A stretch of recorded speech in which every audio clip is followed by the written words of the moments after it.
Good evening. Tonight, I can report to the American people and to the world that the United States has conducted an operation that killed Osama bin Laden, the leader of al-Qaeda. It is May 2nd, 2011.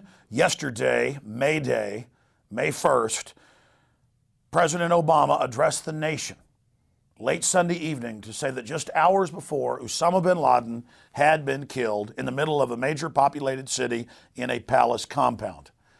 My friends, this is a complete and total hoax, and we predicted with total precision, with inside sources, going back more than 8 years ago, exactly what would happen.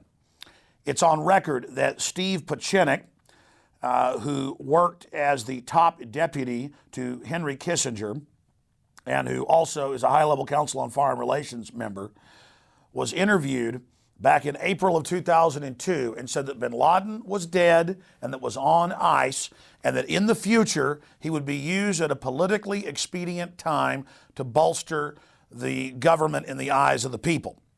Mr. Pieczenik, extremely high-powered. Here's the quote. "I worked with Osama bin Laden," Pieczenik told Jones, adding that he later turned terrorist hunter during subsequent administrations. And then he went on from that point, this is just a few months after 9/11, early 2002, to break this down. Now, I was the first to ever have an insider come out and say this.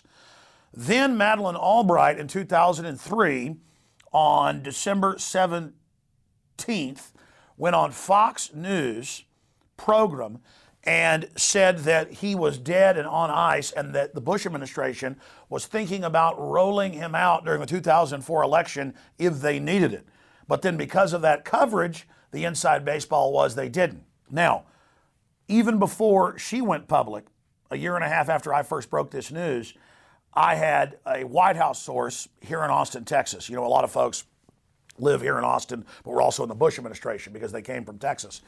Bush had just been governor here. And I was told by an extremely high-level White House source this information. Separately, I then confirmed through another White House source here in Austin through a separate party. Ladies and gentlemen, this was completely staged. All right, there's the whole CIA background of Osama bin Laden. There's the fact that it comes out that Anwar al-Awlaki, that his number two, running all these terror attacks, is hanging out secretly at the Pentagon. There's the government lying about WMDs and our destroyers being attacked to get us into Vietnam. You know this history of major hoaxes being run. But notice when all this came out, then I'll go through some anomalies, just the tip of the iceberg.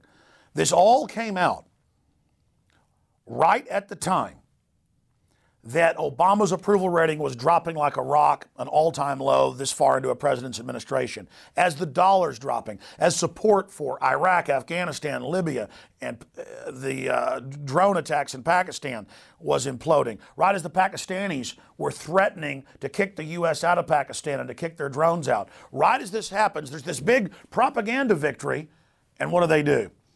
They take the body and throw it in the ocean, they say. Do you really believe that? No one is buying that. I've been listening to talk radio last night, this morning, even conservative stations that want to buy into this propaganda. No one is buying that. They've thrown his body in, but don't worry, they have a DNA test and they have a face scan so they know it's him. This is the same government where the CIA agents last year admitted in the Washington Post that they created fake bin Laden videos. This is the same government that's constantly caught lying. But conveniently, his body is now out in the ocean somewhere, buried at sea. But it gets worse. Last night, as soon as this was announced, it was all over U.S. TV, British TV, European papers, fake photos. And as soon as I saw it, I sent text messages to Paul Watson and others and said, look into this. This is the same fake bin Laden dead photo that's photoshopped of him that we saw years ago. And so digging into this, we've learned they claim that they've killed him 9 separate times. But obviously this is the big presidential announcement. They claim that they've killed other al-Qaeda operatives over and over again. They're training you to accept this type of garbage. So we've got that information. That they've killed him 9 times. And finally, now we're being told, Khalid Sheikh Mohammed, who's been tortured for many, many years and who confessed to bombing buildings that were built after he was incarcerated, he might as well confess to shooting Kennedy or killing Lincoln or crucifying Christ 2011 years ago. I mean, this is getting more and more insane.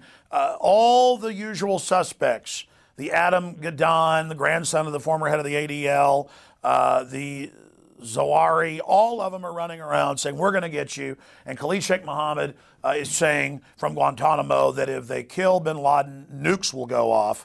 And then meanwhile, you've got our media reporting there could be 160 nukes. I mean, does anybody believe this? This is going to be used to launch more wars, to say, see, we're winning, and to have a bigger domestic crackdown to protect us from the terrorists hiding under every table. Make no mistake, we got sent over 2 years ago, the Homeland Security MIAC reports, 90+% of the Homeland Security activity is against gun owners, conservatives, libertarians, in the fetters, people that understand the real enemy of this country are the offshore banks that have come in and taken over this nation. So right as our country's being imploded, right as the world government's being announced, right as we go into the Depression, here's this PR move about, boy, we're walking a little taller today, got a spring in my step. It's all a wag the dog Hollywood production. My friends, we'll continue to cover all the other developments. There's so much more at Infowars.com, on the live radio show, and the video feed at PrisonPlanet.tv. So continue to watch Infowars.com and PrisonPlanet.com. We've got about 1 million people roughly hitting the site an hour right now. This is the biggest news story we've ever been involved in, obviously, as the whole world is looking for answers to what's happened. But that's just some of the points, and more anomalies are coming out. And they announced this on a Sunday night, so they dominate the news cycle this week. But already people are not buying into it across the board. It is a fairy tale. If you believe this, then I got a bridge I'm wanting to sell you. And I've got some oceanfront property in Arizona. Again, continue to be skeptical, continue to research, and understand that we have all the inside sources. And then Bear, the former CIA commander, all of them on record saying he was dead a long time ago. They've known this. He was a convenient boogeyman. Remember Bush saying, I don't care where he is. I'm not worried about him. And now they're basically just announcing this to signify not the end of the war on terror, but to basically bring in false flag attacks or the threat of attacks as a pretext to relaunch and expand the police state that's been set up for the American people. Visit Infowars.com and PrisonPlanet.com. When you're on the site, you can also tune in 24 hours a day to my daily radio broadcast. There's also a free iPhone app to listen to the syndicated radio show when and where you want.